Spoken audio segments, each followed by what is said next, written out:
അപ്പോൾ 60,000 രൂപയുടെ ബഡ്ജറ്റിൽ 2 ഓപ്ഷൻ ആയിട്ടുള്ള ലാപ്ടോപ്സ് ആണ് പറയുന്നത്. ഒന്നെന്ന് പറയുന്നത് ഓഫീസ് സീരീസിൽ വരുന്ന ലാപ്ടോപ്സും, രണ്ടെന്ന് പറയുന്നത് ഗെയിമിംഗ് ലാപ്ടോപ്സ് ആണ്. അപ്പോൾ ഗെയിമിംഗ് ലാപ്ടോപ്സിനകത്ത് കോഡിംഗ് ചെയ്യാൻ പറ്റുമെന്ന് വെച്ചാൽ കോഡിംഗ് തീർച്ചയായിട്ടും ചെയ്യാം. അപ്പോൾ ഈ ഒരു ലാപ്ടോപ്പിനകത്ത് നിങ്ങൾക്ക് എന്ത് വേണമെങ്കിലും ചെയ്യാം. കോഡിംഗ്, ഗെയിമിംഗ്, സ്ട്രീമിംഗ്, അങ്ങനെ എഡിറ്റിംഗ് എന്ത് വേണോ ചെയ്യാവുന്നതാണ്. പക്ഷേ ഗെയിമിംഗ് ലാപ്ടോപ്പുള്ള കുഴപ്പമെന്ന് പറഞ്ഞാൽ കുറച്ച് ഹെവി ആയിരിക്കും, അതുപോലെ തന്നെ ബാറ്ററി ലൈഫ് കുറച്ച് കുറവായിരിക്കും. അപ്പോൾ നിങ്ങൾക്ക് ഓഫീസ് ലാപ്ടോപ്പ് എന്ന് പറയുമ്പോൾ അതിനകത്ത് കോഡിംഗും ചെയ്യാം, ലൈറ്റ് എഡിറ്റിംഗും ചെയ്യാം. അങ്ങനെയുള്ള സീരീസിലുള്ള ലാപ്ടോപ്പാണ്. അതുപോലെ തന്നെ ബാറ്ററി ലൈഫും കൂടുതലായിരിക്കും, ലൈറ്റ് വെയിറ്റും ആയിരിക്കും. അപ്പോൾ നമ്മൾ ആദ്യത്തെ ലാപ്ടോപ്പ് എന്ന് പറയുന്നത് ലെനോവോയുടെ IDEAPAD ഗെയിമിംഗ് 3 ആണ്.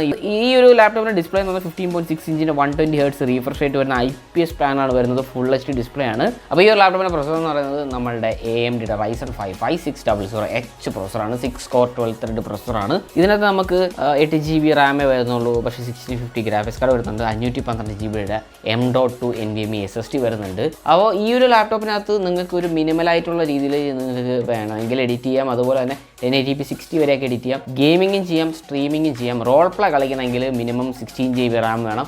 8 GB റാം വെച്ചുകൊണ്ടിരുന്ന് കഴിഞ്ഞാൽ നിങ്ങൾ തേഞ്ഞൊട്ടും. അപ്പോൾ രണ്ടാമത്തെ ലാപ്ടോപ്പ് നമ്മളെ HPയുടെ VICTUS സീരീസിൽ വരുന്ന ലാപ്ടോപ്പാണ്. അപ്പോൾ ഇതെന്ന് പറയുന്നത് അത്യാവശ്യം നല്ല കുഴപ്പമില്ലാത്ത ലാപ്ടോപ്പാണ്. പക്ഷേ ഈ ഒരു ലാപ്ടോപ്പിനകത്തും സെയിം സ്പെക്ക് തന്നെയാണ് വരുന്നത്. 16 ഇഞ്ചാണ് ഈ ഒരു ലാപ്ടോപ്പിന് ഡിസ്പ്ലേ വരുന്നത്. പക്ഷേ 144 Hz റിഫ്രഷ് റേറ്റ് വരുന്നുണ്ട്. അതുപോലെ IPS പാനലാണ്. പിന്നെ ഈ ലാപ്ടോപ്പ് എഡിറ്റിങ്ങിനേക്കാളും കുറച്ചുകൂടെ ഭേദം നിങ്ങൾക്ക് ഗെയിമിങ്ങിനായിരിക്കും. അതെന്താണെന്ന് വെച്ച് കഴിഞ്ഞാൽ ഈ ലാപ്ടോപ്പിൽ വരുന്ന ഗ്രാഫിക്സ് കാർഡ് വേറെയാണ് സാധനം, കുറച്ചുകൂടെ ബെറ്റർ പെർഫോമൻസ് കിട്ടും. അപ്പോൾ പ്രൊസസ്സർ ഇവിടെ 5600H ആണ് വരുന്നത്. 6 കോർ ആണ് വരുന്നത്. 12 ത്രെഡ് ആണ് വരുന്നത്.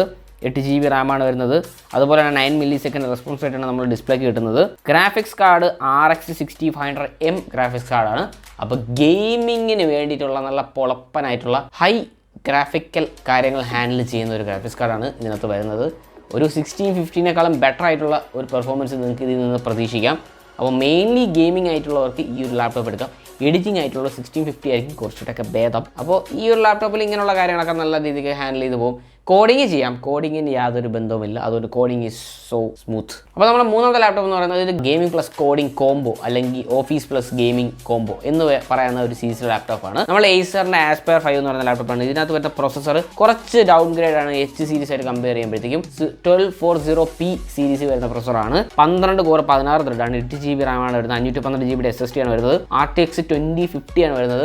RTX 2050 1650 ഒക്കെ ഏകദേശം ഒരുപോലെയൊക്കെ ഇരിക്കുകയുടെ വലിയ വ്യത്യാസമൊന്നും വരാൻ പോകുന്നില്ല FPS ഗെയിമിങ്ങിൽ. പക്ഷേ എഡിറ്റിങ്ങിലും അതുപോലെ തന്നെ RT കോഴ്സ് ഉള്ളതുകൊണ്ട് നിങ്ങൾക്ക് RTX ഓൺ ചെയ്യാൻ പറ്റും. ആ ഒരു ഫീച്ചർ കിട്ടും. ആ ഫീച്ചേഴ്സ് കിട്ടുന്നതേ ഉള്ളൂ. അപ്പോൾ ഈ ലാപ്ടോപ്പ് 2 വേരിയന്റിൽ വരുന്നുണ്ട്. ഒന്ന് പറഞ്ഞാൽ 16 GB റാം വേരിയൻ്റ് ആണ്. 16 GB റാം വേരിയൻ്റ് എന്ന് പറയുമ്പോൾ 59K ആ ഒരു പ്രൈസ് റേഞ്ചിൽ ഇപ്പോൾ വരുന്നത്. അപ്പോൾ അതാണ് കുറച്ചുകൂടെ ഭേദമുള്ളത്. 16 GB റാം ഒക്കെ ഇന്നത്തെ കാലത്തുണ്ടെങ്കിൽ സ്ട്രീമിങ് അല്ലെങ്കിൽ കുറച്ച് എഡിറ്റിങ്ങിന് ബെറ്റർ ആയിട്ട് കാര്യങ്ങളൊക്കെ ഓടുള്ളൂ. അപ്പോൾ നിങ്ങൾക്ക് വേണമെങ്കിൽ 16 GB എടുക്കുന്നതാണ് ബെറ്റർ ഐഡിയ. അടുത്ത നമ്മുടെ നാലാമത്തെ ലാപ്ടോപ്പ് എന്ന് പറയുന്നത് സർവീസ് സെൻറ്റർ ഇല്ലാത്ത പാവപ്പെട്ട ലാപ്ടോപ്പാണ്. നമ്മൾ MSIയുടെ ലാപ്ടോപ്പാണ്. പക്ഷേ സാധനം പൊളിയാണ്. ഇതിനകത്ത് വരുന്ന ഡിസ്പ്ലേ 15.6 ഇഞ്ചിൻ്റെ 144 Hz റീഫ്രഷ് റേറ്റ് ഒക്കെ വരുന്ന ഒരു ഡിസ്പ്ലേ ആണ് വരുന്നത്. പക്ഷേ ഇതിനകത്ത് വരുന്ന പ്രോസസ്സർ ഇതുവരെ പറഞ്ഞിട്ടുള്ള എല്ലാ പ്രോസസ്സറിനേക്കാൾ കുറച്ചുകൂടെ ബെറ്റർ പ്രോസസ്സറാണ്. i5 11400H പ്രോസസ്സറാണ്. അപ്പോൾ ഇത് കുറച്ചുകൂടെയൊക്കെ 5600Hനേക്കാൾ കുറച്ചുകൂടെ ഭേദമായിട്ട് പെർഫോമൻസും കാര്യങ്ങളൊക്കെ കിട്ടും.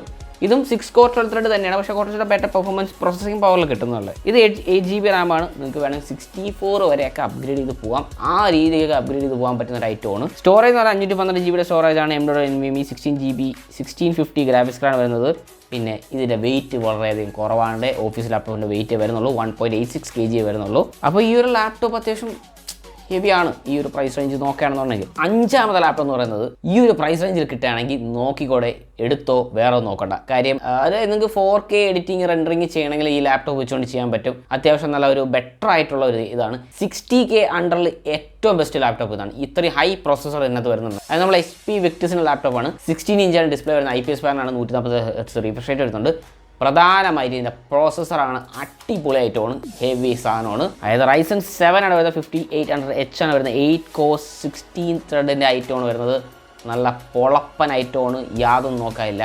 ഹെവിലി പ്രോസസ്സിംഗ് പവറുള്ള ഒരു കിഡ്ലോസ്കി ലാപ്ടോപ്പാണ്. അപ്പോൾ ഇതിനകത്ത് 8 GB റാം വരുന്നതാണ് ഇതിൻ്റെ ഒരു കുറച്ചിൽ എന്ന് വേണമെങ്കിൽ പറയാം. അത് വേണമെങ്കിൽ അപ്ഗ്രേഡ് ചെയ്യുന്നവരുടെ വലിയ ഇഷ്യൂ ഒന്നുമില്ല. 512 GBയുടെ SSD വരുന്നുണ്ട്. പിന്നെ ഗ്രാഫിക്സ് കാർഡ് ആസ് യൂഷ്വൽ 1650 വരുന്നുള്ളൂ. 5800 വെച്ച് ബോട്ടിൽ നെക്ക് വരുമെന്ന് വെച്ച് കഴിഞ്ഞാൽ ബോട്ടിൽ നെക്കൊന്നും വരാനുള്ള ചാൻസ് ഇല്ല. അത്യാവശ്യം ഹാൻഡിൽ ചെയ്ത് പൊക്കോളും. വലിയ ഇതൊന്നും വരില്ല. പക്ഷേ എന്നാലും 5800Hന് കുറച്ചുകൂടെ ബെറ്റർ ഗ്രാഫിക്സ് എന്ന് പറഞ്ഞാൽ RTX 3050 ആണ്. പക്ഷേ നിങ്ങൾക്ക് ഈ ഒരു ലാപ്ടോപ്പിൽ 4K എഡിറ്റിംഗ് അതുപോലെ തന്നെ സ്ട്രീമിംഗ് ചെയ്യാനും ഒരു 16GB റാം ഉണ്ടെങ്കിൽ നല്ല പൊളപ്പനായിട്ടുണ്ട്. 60K ഒക്കെ അണ്ടർ ബെറ്റർ ഐറ്റമാണ്. സോ അടുത്ത നമ്മളെ ഓഫീസ് സീരീസ് വരുന്ന ലാപ്ടോപ്സ് ആണ്. MSIയുടെ മോഡേൺ 14 ഇഞ്ചിൻ്റെ ലാപ്ടോപ്പാണ്. ഇതിനകത്ത് വരുന്ന പ്രൊസസ്സർ ലേറ്റസ്റ്റ് 13 ജനറേഷൻ പ്രൊസസ്സറാണ്. i3-1315U എന്ന് പറയുന്നൊരു പ്രൊസസ്സറാണ്. 6 കോർ 8 ത്രെഡ് ആണ് ഇതിനകത്ത് വരുന്നത്. അതായത് i3 ആണ് വരുന്നത്. അപ്പോൾ ഇതിനകത്ത് 8GB റാം വരുന്നുണ്ട്. അതുപോലെ തന്നെ 512GB M.2 വരുന്നുണ്ട്. UHD ഗ്രാഫിക്സ് ആണ് വരുന്നത്. വിൻഡോസ് 11 പ്രീ ഇൻസ്റ്റാൾ ആയിട്ട് വരുന്നുണ്ട്. ഫോട്ടോഷോപ്പ്, കോഡിങ് അങ്ങനെയുള്ള കാര്യങ്ങളൊക്കെ കൊള്ളാം, പൊളിയായിട്ടാണ്. പിന്നെ വെയിറ്റ് എന്ന് പറയുകയാണെങ്കിൽ നല്ല പേപ്പർ പോലത്തെ വെയിറ്റ് ആണ്. 1.1 kg ഉള്ളൂ. വളരെ വളരെ ലൈറ്റ് വെയിറ്റ് ആയിട്ടുള്ള ഒരു ലാപ്ടോപ്പാണ്. വളരെ ഹാൻഡി ആയിട്ട് കൊണ്ടുനടക്കാൻ പറ്റിയ സ്ലിം ആൻഡ് സ്ലീക്ക് ചെറിയ ലാപ്ടോപ്പാണ്. ബിസിനസ് കാര്യങ്ങളൊക്കെ നല്ല കിഡിലോസ്കി ആയിട്ട് പോകും. അതുപോലെ തന്നെ ഫോട്ടോഷോപ്പൊക്കെ എഡിറ്റ് ചെയ്യണമെങ്കിലും അതൊക്കെ എഡിറ്റ് ചെയ്യണമെങ്കിൽ അത്യാവശ്യം നല്ല അടിപൊളിയായിട്ട് എഡിറ്റ് ചെയ്യാം. കാര്യം ഈ ഒരു 13 ജനറേഷൻ കുറച്ചിട്ട് ബെറ്റർ പ്രോസസിംഗ് പവറും കാര്യങ്ങളൊക്കെ തരുന്നതായിരിക്കും. രണ്ടാമത്തെ ലാപ്ടോപ്പ് എന്ന് പറയുന്നത് അസ്യൂസിൻ്റെ വിവോ ബുക്ക് ഗോ 15 ആണ്. അപ്പോൾ ഇത് Ryzen 5 ആണ് വരുന്നത്. 7520U ആണ് വരുന്നത്. ലേറ്റസ്റ്റ് Ryzen പ്രൊസസ്സറാണ് ഇതിനകത്ത് വരുന്നത്. ഇത് 4 കോർ 8 ത്രെഡേ ഉള്ളൂ. പക്ഷേ ത്രെഡും കോറും കുറച്ച് കുറവാണ്. But still Ryzen 7 latest processor ആയതുകൊണ്ട് തന്നെ കുറച്ച് ഈ ഐറ്റം ആയിരിക്കും. പക്ഷേ ഇതിനകത്ത് 16GB റാം കിട്ടുന്നുണ്ട്. 512GB M.2 വിൻഡോസ് 11 അതുപോലെ തന്നെ ഓഫീസ് MS ഓഫീസും വരുന്നുണ്ട്. പിന്നെ ലാപ്ടോപ്പിൻ്റെ വെയിറ്റ് എന്ന് പറഞ്ഞാൽ 1.6 kg ആണ്. കുഴപ്പമില്ല, നല്ല ഓക്കെയാണ്. നിങ്ങൾക്ക് ഫോട്ടോഷോപ്പ് എഡിറ്റിംഗ്, കോഡിങ് കാര്യങ്ങളൊക്കെ ഓടും. അത്യാവശ്യം ലൈറ്റ് എഡിറ്റിങ്ങും വീഡിയോ എഡിറ്റിങ്ങും കാര്യങ്ങളൊക്കെ തട്ടിമുട്ടിയൊക്കെ പോയിക്കോളും. അപ്പോൾ അടുത്ത മൂന്നാമത്തെ ലാപ്ടോപ്പ്, നമ്മുടെ ഫൈനൽ ലാപ്ടോപ്പ് എന്ന് പറയുന്നത് ഡെല്ലിൻ്റെ INSPIRON ആണ്. ഇത് 15 ഇഞ്ചിൻ്റെ ലാപ്ടോപ്പാണ്. അപ്പോൾ ഇത് i5-1235U എന്ന് പറയുന്ന പ്രൊസസ്സറാണ്. 10 കോറും 12 ത്രെഡുമാണ് വരുന്നത്.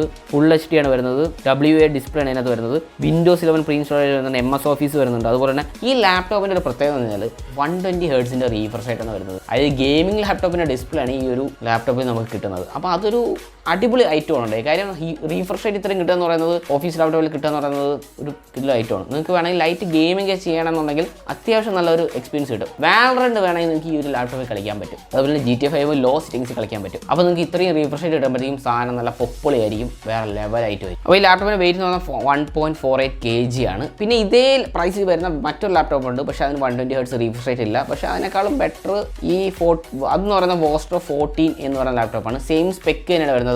പക്ഷേ എനിക്ക് കുറച്ചുകൂടെ ബെറ്റർ ആയിട്ട് തോന്നിയത് ഈ ലാപ്ടോപ്പാണ്. 120 ഹെർട്സിൻ്റെ റീഫ്രഷ് റേറ്റും കാര്യങ്ങളൊക്കെ കിട്ടുന്നുണ്ട്. അതൊരു ബെനിഫിറ്റാണ്. കാര്യം നമുക്ക് ഈ ഓഫീസ് ലാപ്ടോപ്പിൽ ഇത്രയും റീഫ്രഷ് റേറ്റ് കിട്ടുന്ന പൊളിയല്ലേ, വേറെ ലെവൽ. അപ്പോൾ ഇത്രയൊക്കെ ഉള്ളൂ നമ്മൾ ഈ ഒരു 60K ബഡ്ജറ്റിൽ മേടിക്കാൻ പറ്റിയ കുറച്ച് നല്ല തീപ്പൊരി ഐറ്റംസ്. അപ്പോൾ വേറെ എന്തെങ്കിലുമൊക്കെ ഉണ്ടെങ്കിൽ അടുത്ത വീഡിയോ കാണാൻ ഇത്രയൊക്കെ ഉള്ളൂടെ. അതുപോലത്തേക്കും